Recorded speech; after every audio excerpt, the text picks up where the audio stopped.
And we'll also invite Mr. Richard Marles, the Deputy Prime Minister of Australia.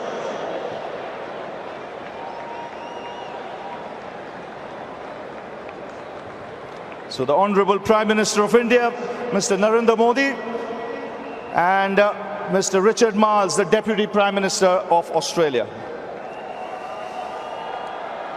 Well, thank you, Pat. I'd now request you to go and collect the World Cup from the Honourable Prime Minister of India, Mr. Narendra Modi. And congratulations to Australia.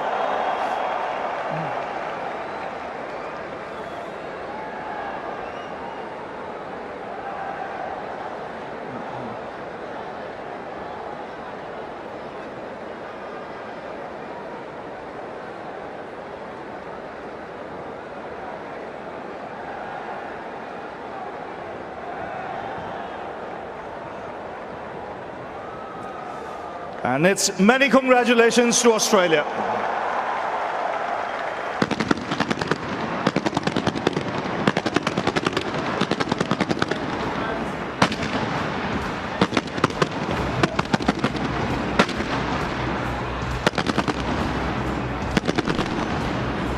What a proud moment for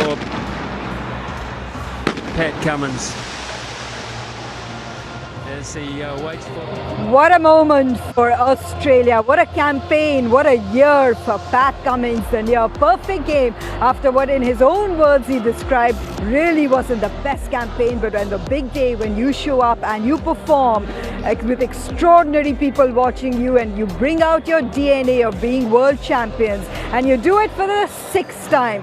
In 1987 they won it for their first title, their first title right here on Indian shores, and they have done it again. We've got a full packed analyst with us here on Jindal Panther Cricket Live, powered by Amal. But first and foremost, I will go to Aaron Finch, our world champion in the house. This is a huge moment, Finchy, for Australia, for Australian cricket, but also a huge moment for Pat Cummins. That's 2 ICC titles for him this year. Was it not the near-perfect campaign, but the near-perfect final for you?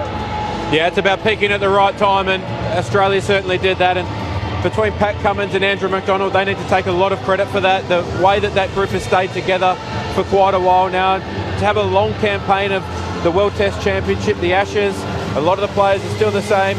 You can see what it means to all of them. To save your best for last and play an almost perfect game was remarkable. It started with the ball. It was backed up in the field where they were unbelievable in the semi-final and the final.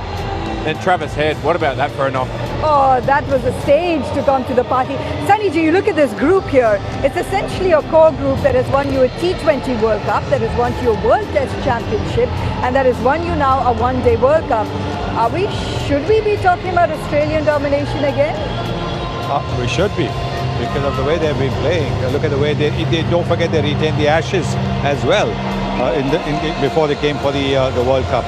So they've really had an outstanding season, starting with the World Test Championship, then the Ashes series, and now winning the World Cup. So they certainly look as if they're going to be a dominant team again, but probably not as dominant as they were in, say, the late 90s and the early 2000s, where they were winning just about every game.